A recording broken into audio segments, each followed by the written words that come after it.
The Secret World Government, or The Hidden Hand. The Unrevealed in History. 100 Historical Mysteries Explained. The Anti-Bolshevist Publishing Association. 15 East 128th Street, New York City, 1926. By Major General Count Cherep Spiridovich.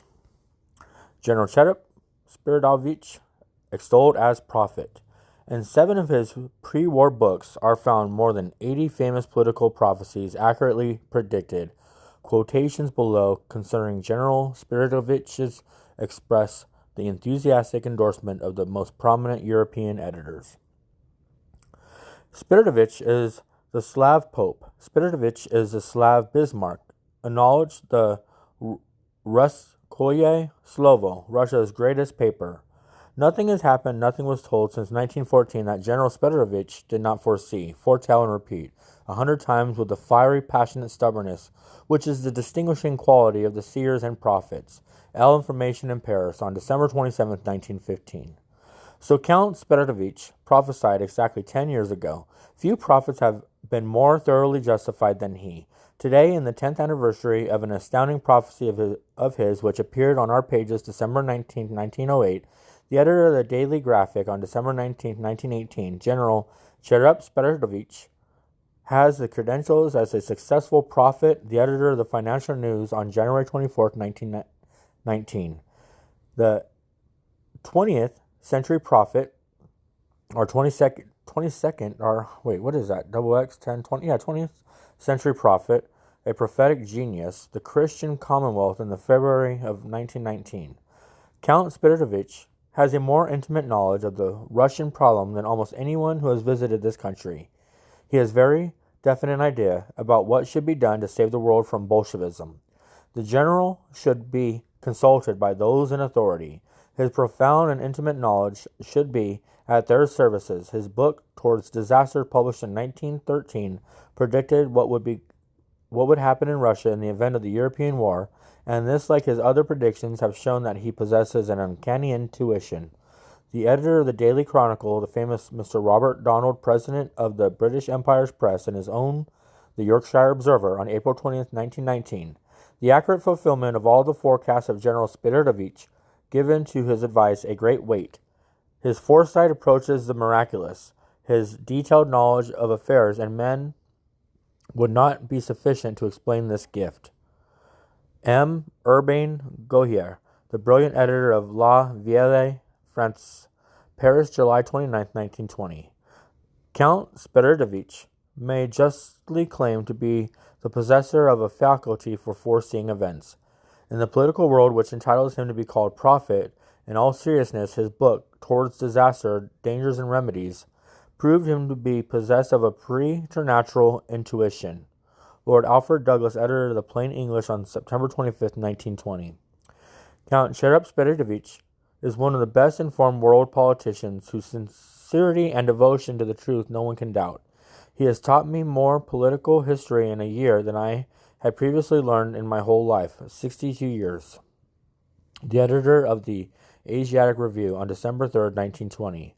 The late ambassador of Italy, Baron Mayer de Pianches, gave an interview in New York in April 1907 when the New York Times on April 17, 1907 appeared the general letter foretelling the two Balkan and the World Wars.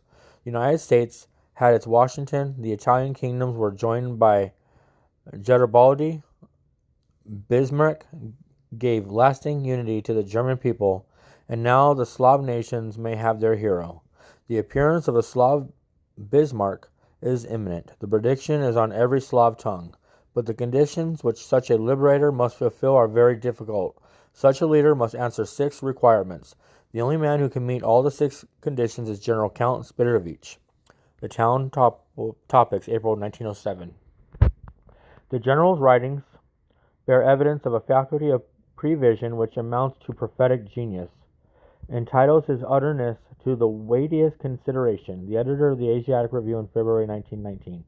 General Count Cherep Spiridovich was thoroughly well acquainted in the most intimate manner with all the undercurrents and intrigues of European politics. The New York Staatszeitung on April 29, 1921. Some of Germany's newspapers implied that her failure was due to him. General Spiridovich is the most inspired and fearless man alive today, and he has behind him the terrible record of prophetic warnings in the past fulfilled. The famous homeopath Dr. John H. Clarke, Vice President of the Britain's London. Introduction. This book is mostly about Jews. It is not against the Jews.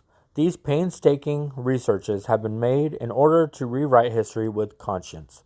As Lamartine urged, as Washington Irving admonished, the results are presented to the thinking public to enlarge the intelligence, not its prejudice. The book should appeal to Jew and Gentile alike, that they may join hands in purging society of its enemies, be they Jewish plotters or Gentile participants, each group more contemptible than the other according to the point of contemplation. The Jews should bring to bay the Satanists who corrupt the countries in which they have found asylum. The Gentiles should make harmless every Judas who accepts the bribes of the Jews. Together they should eliminate from authority the man who spells his birthright equally with him who, taking advantage of his weaker brother, buys it for a mess of pottage. But he that is greatest among you shall be your servant. St. Matthew. Count Cherep-Spiridovich springs from Norse gentility. His remotest ancestors on record was Prince Rurik, who being one of the worthies of his time was in 862 called by the Slavic people to Novgorod, where he founded a dynasty and gave Russia its name. Nordic tradition, coupled with exceptional education and training, have given to General Spiridovich the spiritual ardor, the constructive impulse, and the extraordinary perseverance required to make his vast knowledge serve the exigencies of the present by his peculiar power to forecast the future. But it devolves upon the individual reader to make practical application of it by refusing to participate in the practices which engage enemies of humanity. A Chicago rabbi recently said, "We have been told long enough you cannot change human nature, but I say to you, human nature can be changed. And what is more, human nature must be changed. And how may it be changed? A Danish philosopher has given the formula. He speaks of traditions of caste as undeniable obstacles to the realization of freedom and equality, but suggests how these obstacles may be converted into opportunities, saying, in the nature of inequality is a secret. Equality becomes inhuman under forced abolition of inequality. Inequality becomes inhuman when we neglect to promote equality. It is upon inequality as a basis that equality must be reared. The agony of society arises from the simple thesis being misunderstood as opposite sides. These are the jewels of thought of a century. They blind the evil eye of Bolshevism. May each reader set them firmly in the diadem of his deeds. Count Tolstoy prophesied, "A man shall come from the north to save civilization." Is that man Cherep-Spiridovich? Who knows? Read his book and the world will never again seem the same to you. Read this book and again the world will never seem the same to you. The Secret World Government. An ounce of prevention is worth a pound of cure. Have you ever considered the responsibility of knowledge, the crime of unrevealed facts? Major General Count Cherep-Spiridovich. This picture was taken in Washington at the personal request of the late President Theodore Roosevelt by his photographer. Will our civilization survive? Mr. J.D. Rockefeller Jr. and others anxiously asked. It will. If this book is read and its message spread, it surely will. Not if this book is trampled upon. Count Okuma, the far-sighted and clever statesman of Japan, affirmed this war will lead to the death of Aryan civilization. Though he knows how it will be destroyed, he, as a Mongol, did not reveal it. Therefore I shall do it.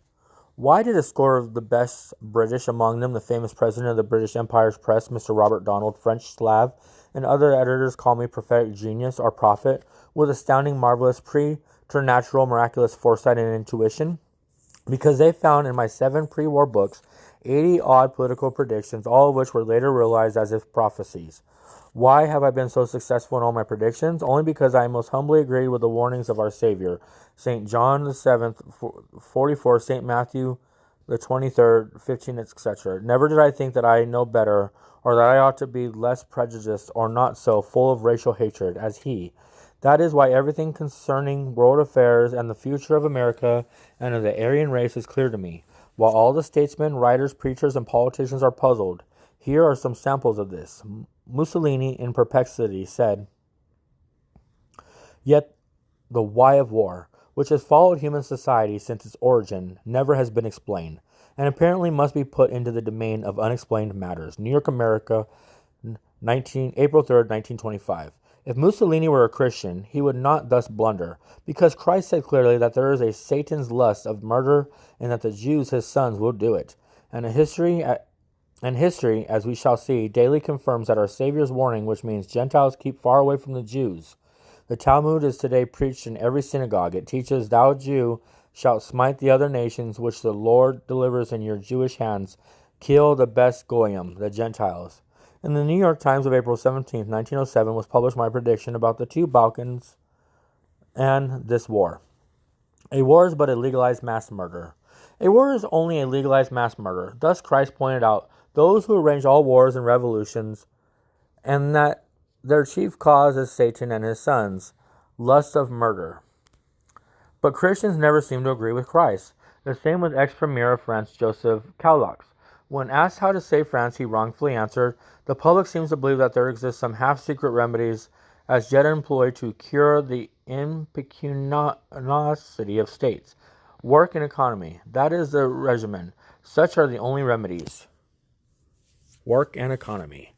If France follows Caulax's advice and works and economizes without following Christ's indication, then in 5 or 10 years she will become rich again. Then Rothschild, VITH, will order his Lloyd Georges, Clementius, Woodrow Wilsons, Bethman, Halweg, Rothschilds, Arethenthals, Sanovs, Sonanos, Kemal Pashas, Benizelos, Massacres, et al., to start a new world war. And all that the French nation would have earned, according to Caulax's advice, would be spent in silly mutual self-extermination of the Aryan race, or in payment of indemnity to Germany. Edward Rothschild V in Paris and the 300 Judeo-Mongols who are composing the world government, the hidden hand, made hundreds of billions out of the First World War. Of course, not counting their lust of murder, they are willing to stage a Second World War. They are preparing it against rich America. Controlling the world press, they can easily stage any war. If Wall Street should say the word tomorrow, all the editors and preachers would be for the war. One needs not to be a prophet to foresee such imminent an issue if the French follow the Caulax way of salvation. Thus the dictator of Italy and the presumed dictator of France show the same serious lack of judgment. But the necessity of growing statesmen is most vile. What is a difference between a statesman and a politician?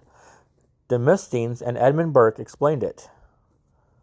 A statesman must know how to foresee the future. A politician grasps only the present, which is already the past. To govern means to foresee, says a wise old proverb. Otherwise, without foreseeing, one cannot govern. As soon as one agrees with Christ, one becomes more bright. As ex-Senator R.F. Pettigrew says in his triumphant plutocracy, Mr. Woodrow Wilson pushed the Americans into war against their will. Why is Christian civilization in deadly danger? Because Christianity has become positively Christless. Not only do we not execute the commands of our Savior, but nearly all our Aryan so-called ruling class and even clergy seem to believe that he was wrong and that they are wiser. They think that they must not be as full of racial hatred and religious prejudice as they imagine he was. St. John the 7th or 8th, 44, when he condemned the scribes whose criminal books called the Talmud are being followed by an entire race, which is killing us. Out of each 100 Gentiles, 99 will surely shout, "Christ ordered us to love even our worst foes." Precisely, that is why we are obliged to prevent the Jews from doing their lust of murder. The more we love somebody, the more must we endeavor to cure his criminality. "I must be cruel only to be kind," Hamlet said. Love and connivance with crimes are different matters. Would you tell your beloved child, go and murder? Love the foes of Christ, but check their lust of murder. My book is not religious, but purely scientific. It is not my intention to claim any merit of discovery, for the facts themselves prove day by day how amazingly right Christ is. To follow his commands is hard and irksome. The least that we could do would be to recognize his wisdom and his desire to guide us safely even here on earth. But as I said, our ruling classes refuse, perhaps unconsciously, to believe his warnings. When a nation forgets God, God sends an earthquake, said the French genius Victor Hugo. We are witnessing a political earthquake in Russia, in fact, 1/6 of the surface of our globe. By the news from the country, we get daily information that numerous people convicted of counter-revolutionary activity were shot to death today. The reason why so many persons are being killed is not because of their counter-revolutionary activity, but is nothing more or less than the deliberate murder of the intelligent Aryan classes in order to substitute the Asiatics. The murder may be moral, mental, and physical. The Jews deceive many of us that Christ has never said that the authors of the Talmud, now followed by a whole race, are the sons of the devil. Christ could not fail to warn us, because otherwise the above truth is so obviously proved by the true history that he would have the right to reproach our Savior for not having thus warned us. The Jews lied that the Gospel of St. John was written later on, and even might be apocryphal. Be it so, though it is not. But does not Christ's either statement, St. Matthew's 23:15, corroborate the St. John's? The world's government peace. The world government against peace. The problems of unrest must be solved if the Republic is to be preserved. Mr. Arthur Hobson Quinn, the Dean of the University of Pennsylvania. Yes, but to solve the problems of unrest, and thus to save the white race, we must know what the world unrest is caused by. The lust of murder of the Judeo-Mongols and their firm desire to smash the Aryans and to overthrow everything Christian. This is well understood by Mr. Madison Grant, who wrote in the introduction to Mr. Lothrop Stoddard's Rising Tide of Color. Now Asia is the guise of Bolshevism, with Semitic leadership and Chinese executioners, is organizing an assault upon Western Europe. The assault of Asia is not to be upon Europe only, but upon the Aryan race as a whole, especially upon wealthy America. The wild Bolshevist meeting in New York proved that the same earthquake that is destroying Russia, the former Eastern guardian of Christian civilization, is beginning in America. Few Americans paid attention to the fact that all the speakers were Asiatics. Why are the Aryans so stupidly blind? Whom the gods wish to destroy, they first make mad. And do we not see the mass madness of the Aryans and the questions of the League of Nations, World Court, War and War, and so forth? Indeed, millions of well-meaning persons in every Aryan country are working hopelessly, as if pouring water into bottomless barrels, or like squirrels turning their endless wheels. They imagine that the quantity of their work would recompense for the miserably poor quality. They all ignore Christ's warnings. Only by checking the Jews' lust could peace be kept. When at a political convention in Chicago, I begged several professors to explain the wisest statement of the late Vice President, Honorable T.R. Marshall, the world government will not permit the establishment of peace, asking them, what is the world government, and why will it not permit the establishment of peace? They became confused and could find no answer. How astoundingly right was Professor Charles E. Merriam of the University of Chicago when he exclaimed in a lecture, what advantages will we reap if science conquers all the world except the world government? History proves, and the Jewish Encyclopedia confirms it, that the so-called German, Russian, Polish, and Eastern Jews are Mongols who accepted the Jewish Talmud, which is not the creed given to Moses. The Talmud seems more like the bylaws of a gang of murderers than a religion, yet it is strictly followed by the so-called Jews. Among other things, the Talmud teaches the best Gentiles must be destroyed, and similar commands. However, many politicians have the effrontery to declare that this religion ought also to be respected, while it ought to be exposed in the courts as inciting to murder. My science saved 5 million Aryans. I said that the Christian civilization could still survive if this book be read and its message widely spread. Why? Because it illustrates my science of political foresight, which has proved its value in such numerous cases in verifying all of my 80 and more predictions in my 7 pre-war books. Here's one of the proofs of the usefulness of my science. After a long discussion with General MacDonald, the chief of the War Intelligence Department in London, and with the British Foreign Office, I submitted on September 17, 1918, a report advising the signing of peace with Bulgaria, which, as I foretold in the above report, would provoke an uprising of the Slavs in Austria and a panic in Germany and the immediate surrender of her armies. My advice was accepted, and 2 weeks later, peace with Bulgaria was signed. 2 weeks still later, the Slavs in Austria rose, and Austria was prostrated, and 2 weeks after the Austrian defection, Germany was thrown into a panic and surrendered force upon her. The First World War was thus ended thanks to my advice. The self-extermination of the Aryans was stopped. Otherwise, fighting would have continued for many months more, and at least some 5 million more Aryans would have lost their lives in vain, of whom not less than 2 million would have been American. Asiatic Bolshevism would have jumped from Russia into Germany, then all over Europe, and eventually to America.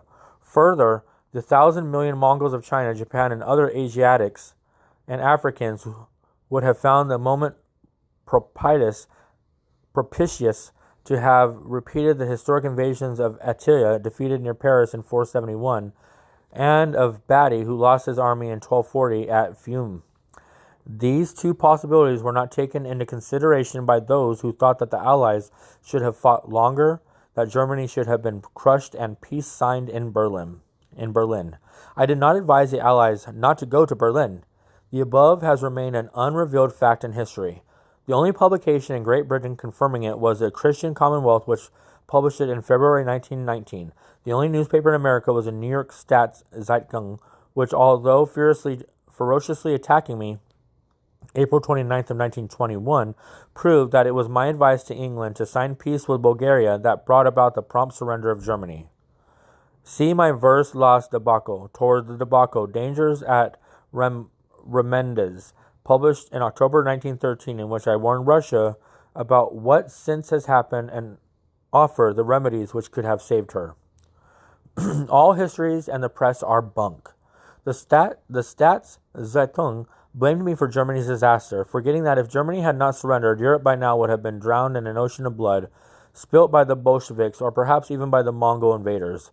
Why was it this fact of my saving some 5 million Aryans so carefully silenced by the press? Because if one report I were able to save 5 million Aryans, one would reasonably expect that I could save many more. But that is precisely what the world government does not want. Its aim is bloodshed. Why?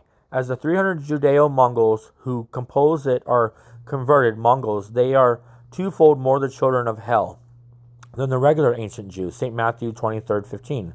The mystery of this silencing by the press of such vital facts is explained by the Honorable W. Jennings Bryan, who said, "Newspapers do not give facts. They fool the people regularly." New York Times, May 16, 1921. Americans know nothing about what is going on overseas. Shaw Desmond, The Chicago Tribune, March 1st, 1924. The United States is not getting the truth of conditions in Europe. Mr. E.D.W. Russell, socialist leader, May 1925. The newspapers are the dirtiest and filthiest things that ever happened. Miss Bushstedt Mallory, Chicago Tribune, July 21st, 1922. Europe is descending towards dissolution. We are willing to check the descent, but we are unable to determine how we can help. We are not well informed as to the facts. The danger of complete collapse is nearer than ever. Chicago Tribune, February 7th, 1923. The newspapers have hundreds of informers, but they remain silent. Why? Because the press is controlled by the sons of the devil. Men of genius such as Voltaire, Napoleon, Lamartine, Henry Ford have warned us that history is untrue. Still, it seems that with the exception perhaps of Washington, Irving, and the president emeritus of Leland University, Dr. Starr Jordan, nobody has demanded that history be rewritten and revised, thus to expose the organizers of all wars. On the contrary, when Mr. Henry Ford placed incontrovertible facts bearing on the causes of the world's unrest before the public, newspapers generally trampled upon his words and endeavored to discredit him. For 50 years, History has been my beloved hobby. Well, thanks to my advice, the armistice was signed. I went to the library of the British Museum and practically lived there for 30 months, reading, studying, and copying much of the substance of this unrevealed history. It took me 40 months more to create the only history with conscience. America facing 3 united Mongol foes. The crushing of our civilization, predicted by Count Okuma, may be undertaken even today, probably beginning with a Judeo-Mongol attack upon the United States or Judeo-Mongol attack upon Europe, as it is being now done in Bulgaria, in China, etc. Even the best informed Americans ignore the fact that they are today facing simultaneously 3 Mongolian foes: the Judeo-Mongolian world government, the hidden hand which controls in 1925 $300 billion of available capital, the world's press, and many governments. Mongolian Japan, whose assault is inevitable, as Mr. H.G. Wells and others predicted. Japan is conspiring today with the Judeo-Mongolian Soviets of Moscow, and they are both now using every means to take entire control of China and force her to join them in crushing the Aryan race. The Judeo-Mongolian Bolshevism, which, according to the late Samuel Gompers, is being financed with millions by the so-called international bankers, Germano-Anglo-American, who are all Judeo-Mongols. Bolshevism is inflaming at least 5 million Judeo-Mongols and some 3 or 4 million secret Judeo-Mongols in America, also the head of 12 million Negroes here and 7 million more of all kinds of reds, pinks, radicals, utopians, pacifists, and other discontented persons in the United States who are willing to improve it as Russia was. Most of the people of Wisconsin are on the Trotsky side. Senator Brooke Hart, February 7, 1923. Thus, there are nearly 25 million revolutionists within the United States, which are menaced from without by a coalition of the Mongolian, Japan, China, and other Asiatics with the Soviets, by the half-Mongolian Mexico, which is practically ruled by a Judeo-Mongol dictator, Robert Huberman, and by some Aryan powers controlled by the world government, the Hidden Hand. In this critical moment, some American senators seem to be deliberately trying to provoke the indignation and to arouse the animosity of England, France, Italy, and Germany by much timeless and useless talk about their war debts to America. Such optimism is futile and contrary to her best interests. The speech of Ambassador Mr. Alston Hunston demanding that Europe change her policies was considered a threat, and we read in Japanese newspapers that she finds the American naval maneuver plan too boldly provocative and a great menace to the safety of Japan. New York Times, May 3, 1925. American optimism is groundless and is a danger. Americans are lulled into a sense of false security by memory of nearly complete safety during the past 150 years. But this security was due to 2 main reasons which now are inoperative. A Tsar of Russia would not permit an overt attack on the United States, just as he prevented it in 1863 and 1864. And until a few years ago, too, the 2 oceans protected the American shores, but these natural defenses have been abolished by the nature of perfected aggressive warfare. Therefore, the optimism which has always prevailed in America, due principally to the protection above mentioned, is no longer based upon solid ground. America must therefore recognize and face the danger and prepare for any eventuality.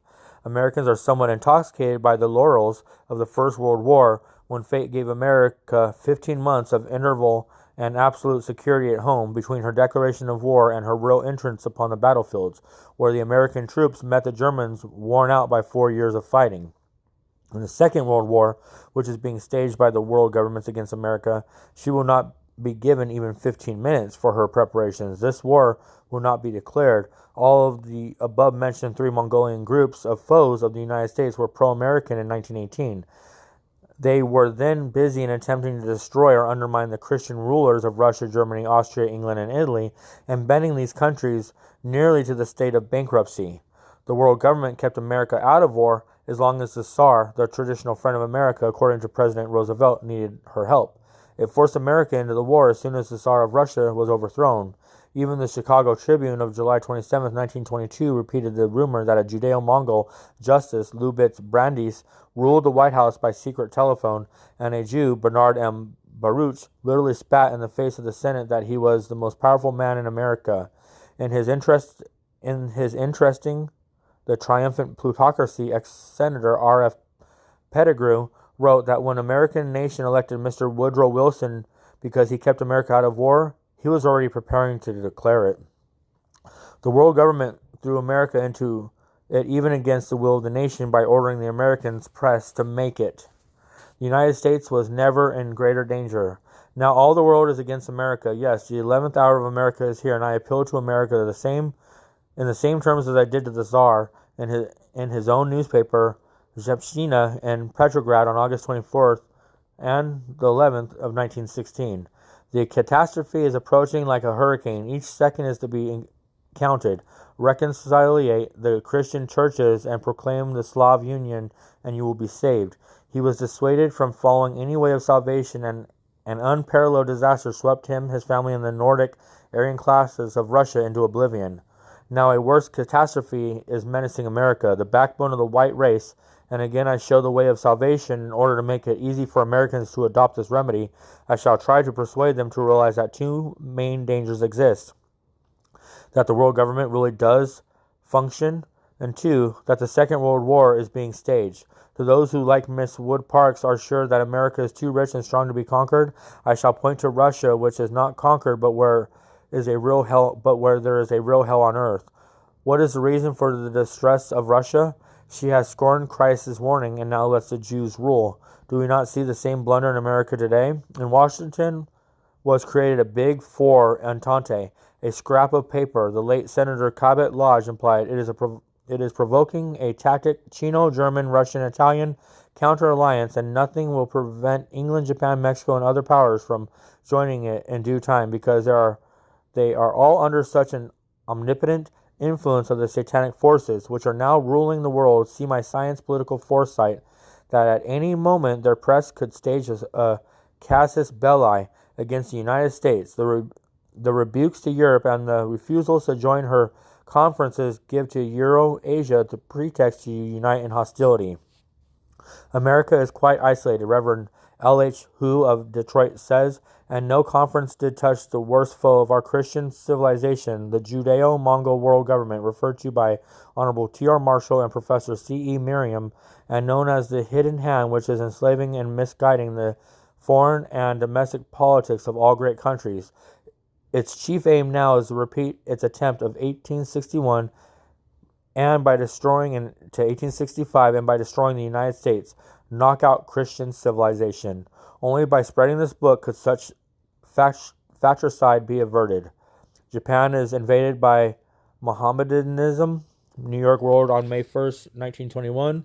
Mohammedanism is ruled by Judaism. Science of political foresight. Japan is worshipping Satan. Morning Post, August 28, 1920. We the Jews are nothing but the world's seducers, its destroyers, its incendiaries, its executioners. Dr. Oscar Levy of London. Every expert foresees war or disaster. The final crushing of our civilization, I repeat, foretold by Okuma and others, may be attempted even today, and may begin with a Judeo-Mongol attack upon the United States, first, or by a Judeo-Mongol assault upon Central Europe. Russia is at the disposal of the Judeo-Mongol hidden hand, and having ceased to be the eastern vanguard of Christian civilization, has become the western vanguard of the Mongols. The Soviets aroused China. In July 1921, I submitted a detailed report to President Harding about the world situation and the Hidden Hands Plan. The report was read in my presence by President Secretary Ms. George B. Christian. Later on, I published it in English and in Russian, entitling it "Let Us Prevent the Second World War," already prepared, and spread it in Europe in tens of thousands of copies. The neighbors of Russia, and especially the Balkan states, became cautious, knowing my foresight, and took every possible means to prevent an eventual assault of the Judeo-Mongol Bolsheviks. Their various efforts in the Balkans were carefully watched, and therefore have all failed up to the present day. Since then, the hidden hand has shown a feverish activity in the Far East, which means that the first assault will be against America. In my book is heeded, this assault may fail also. The generals J.J. Pershing, G. Bell, G.V.H. Mosley, and Marshal Foyer, it's a hard one, foretold a new war, as Clemenceau, ex-ambassador H. Morgenthau, and many others have done. Even France has chosen to take offense, and Clemenceau declared, "We in France have to act as if we're alone in the world. This means complete isolation in the United States, and practically it sounded like a threat. An imminent catastrophe for Europe and thus for the whole white race was foretold by Mr. Frank Vanderlip, the ex-American ambassador, G. Harvey, Senator M. McCormick, and many other leaders. Unless Europe should find financial aid from other than American sources, but it can only be found here. Europe will make every effort to get her gold back. Isaac Marcusson, in his book The War After the War.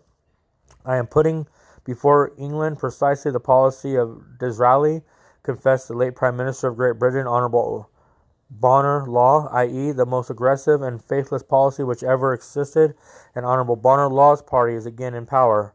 Thus we may expect that Disraeli's policy will be followed again, but Disraeli was a mere tool of the Rothschilds, and according to Bismarck La Ville, France, and 216, it was Disraeli and his patrons, the Rothschilds, who invented the plan of destroying the United States by fomenting a civil war here, and by a foreign attack in 1863 to 1864 by 5 powers. The Satanic Powers now versus the United States. The Civil War was started in 1861, and the British, French, Spanish, Belgian, and Austrian troops were already in Mexico City, ready to profit by the Civil War staged by the Hidden Hand. But then the Tsar, Alexander II, warned Napoleon III that he would invade France if this coalition helped the Southerners to smash the North. The Tsar even sent his squadrons at the disposal of President Lincoln to defend New York and San Francisco. President Abraham Lincoln had the right to order this fleet to fight any of the above 5 powers. Only thus the United States was saved. Nothing prevents the above plan from being renewed again in 1925 and 1926. There is no longer a Tsar in Russia, and the Judeo-Mongol Soviets are the worst foes of the United States. China, Japan, and Mexico are kept wrongly indignant. Even the Judeo-Mongol New York and world states. Japan has ordered 140,000 machine guns from the Vickers Company. The Scruton Company is executing large Japanese orders. Japan is making amazingly rapid strides in air armament. August 5th and 6th, 1924. Behind Vickers and the mysterious Judeo-Mongol Sir Basil Zaharov, who, according to the Chicago Tribune, has opened immense credits with London banks to finance the purchase of war materials from Russia and bombs for Sofia. Ye Ling, a Chinese senator, issued a letter challenging us. If you, the white race, should regard them, his demands, as excessive and unreasonable, China, with her 400 million people, will unite with the weak and small races of Asia and the suppressed people of Europe and Africa and meet you on the field of battle to fight out the issue. New York Times, August 25th, 1924. And the Muslims are on the eve of an uprising, as in Morocco. The whole vast world of Islam, 250 million souls, is today in profound unrest. Mr. Lothrop started in Scudamers. The Islamic world will not rest our labors, nor sheath our swords, until every Muslim nation enjoys complete independence. The Mustafa Kemal, the Judeo-Mongol dictator of Turkey. Mohammedanism invaded Japan, New York World, May 1st, 1921. Bolshevism, the creed of which contains the very highest precepts of Islam, has just triumphed over an enemy who was threatening our existence. The Mustafa Kemal, a Jew dictator of Turkey, on August 14th, 1920. The idea of Bolshevism at many points are consonant with the finest ideal of Judaism. The editor of the Jewish Chronicle, London. We Jews are still here. Our last word is not yet spoken. Our last deed is not yet done. Our last revolution is not yet made. Dr. Oscar Levy. The colored races will exterminate the whites. Dr. Ng of St. Paul's Cathedral in London. I could quote any number of such warnings, the 19th century and after, by these writers. So the Judeo-Chino-Japan Soviet-Mongol bloc. But almost nobody knows that all the so-called satanic forces, Pan-Asiatism, Pan-Britanism, Pan-Germanism, Pan-Islamism, are all autocratically led by Pan-Judaism, headed now by Edward Rothschild V, in Paris, a Judeo-Mongol. I repeat that he and 300 other Judeo-Mongols compose the above world government or the hidden hand. Only blind people do not see the handwriting on the wall. The Russo-Chino-Japanese Treaty has been signed. The 3 signatory countries represent a combination of some 600 million persons.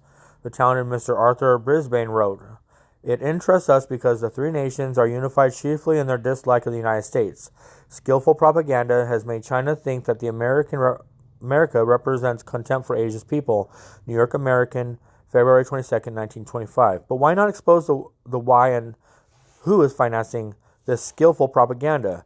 The Judeo-Mongolian Soviets of Russia? Yes. But who provides the money? Mr. Gompers explained it May 1st, 1922. The Anglo-German American bankers, i.e. the same 300 members of the Hidden Hand. Brisbane adds, Russia dislikes us because we persist in maintaining what they call a capitalistic government. The success of its annoys Russia, while the fact that we won't admit Asiatic masses to full partnership annoys Japan. Here, Mr. Brisbane is regularly fooling his readers. Real Russia likes Americans and admires their capitalistic government. It is the Judeo-Mongols who are ruling Russia, who hate America, not because she is capitalistic, but because she is Christian and is the backbone of the white race. Meanwhile, the Judeo-Mongols are a yellow race, and they are aiming to do the devil's lust of murder, as Christ foretold it. How we continually forget his warnings when we discuss world problems. Brisbane assures, we won't admit Asiatic masses, but that is not true, because real masses of the worst Asiatic Judeo-Mongols are pouring daily and nightly into the United States. Many Jewish offices are forging false passports for the Jews. Scarcely any but Jewish immigrants are coming over to New York. They pose as Poles, Russians, even Irish. Plain English, August 13, 1921. Such outrageous injustice toward Japan exasperates her, and Brisbane is right in foretelling that America may have troubles in that direction. Yes, she will have disaster unless Americans at least understand that all dangers facing them are being purposely staged by the Judeo-Mongol Hidden Hand. The ex-ambassador, Mr. Cyrus E. Wood, wisely stated, the Japanese Exclusion Act was an international disaster of the first magnitude. January 24th, 1925.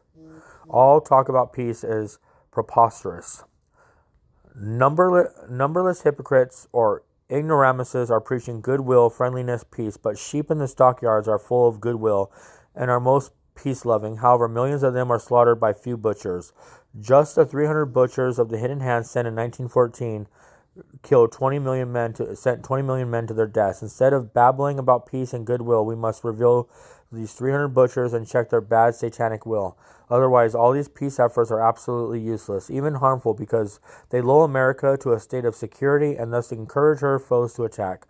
No man would have war, said Senator Hiram W. Johnson. No, except these butchers who are preparing in the United States a revolution and civil war, Protestants versus Catholics, labor versus capital, Negroes versus whites, and a combined foreign attack and disaster, as I said, perhaps even in 1926, unless this book should awaken the splendid nation and the rest of Christendom only by a vital and permanent joining of the nations and a union can mankind be saved. Can you turn it down? From another conflagration which will leave the world in ashes, wrote S. Colcord in his Great Deception.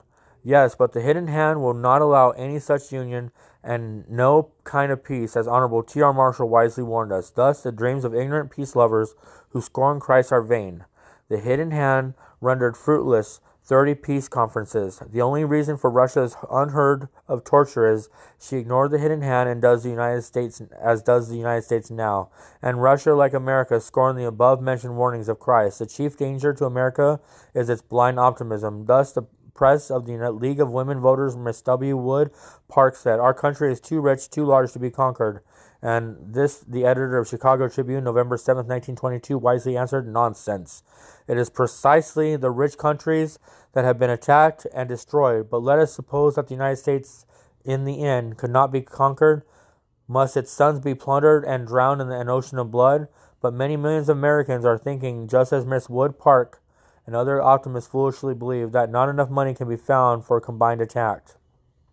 The Hidden Hand now controls $300 billion and would willingly advance the needed amount for such an assault, because the Hidden Hand would gain some $100 billion, as it did from the First World War, as I proved in my Gentiles review. War might occur at any moment. R.F. Pettigrew proved the Hidden Hand's agents here are self-elected dictators who wreck and rule and can at any moment wreck financial institutions and inaugurate panics.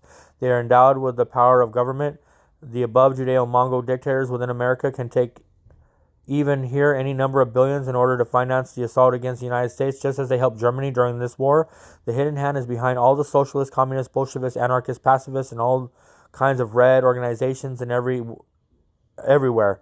Why? Because its main aim is bloodshed at any price. The future wars will come with increasing suddenness, wisely stated General Tasker Bliss. When the general strike paralyzes everything and these clashes are started, then without declaring war, as General Branker, the ex-chief of the British Air Forces, foretold, the enemy will simultaneously assail all the American ships in night attacks by torpedo boats, as in Port Arthur in 1904, submarines and airships. The voyage of the American Atlantic Fleet gave the Japanese a pretext to inflame their nation and to suddenly attack every American ship at night without declaring war. What General William Mitchell is stating in 1925, I had submitted to Press Harding in July 1921, adding to it the foe's plan. In this pamphlet on page 6, I explained that England could not disobey the hidden hand and thus commit suicide. We read in the New York World on April 12, 1925, that Great Britain is in a serious position, that she faces grave industrial conflicts and is stranded by ebb tides of commerce, etc. Great Britain was purposely put into this dangerous condition by the hidden hand, which thus can force its own wishes upon the British Lion, throwing this noble nation against any power which is ordered to be destroyed according to the Rothschild scheme of the world domination.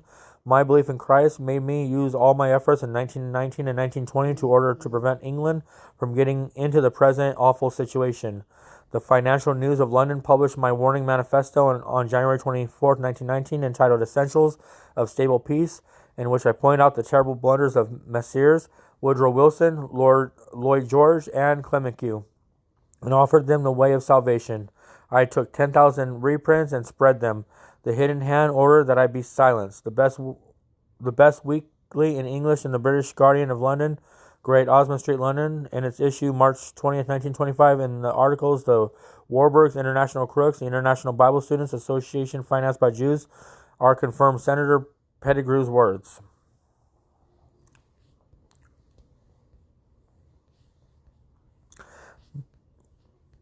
That gets us to page 20.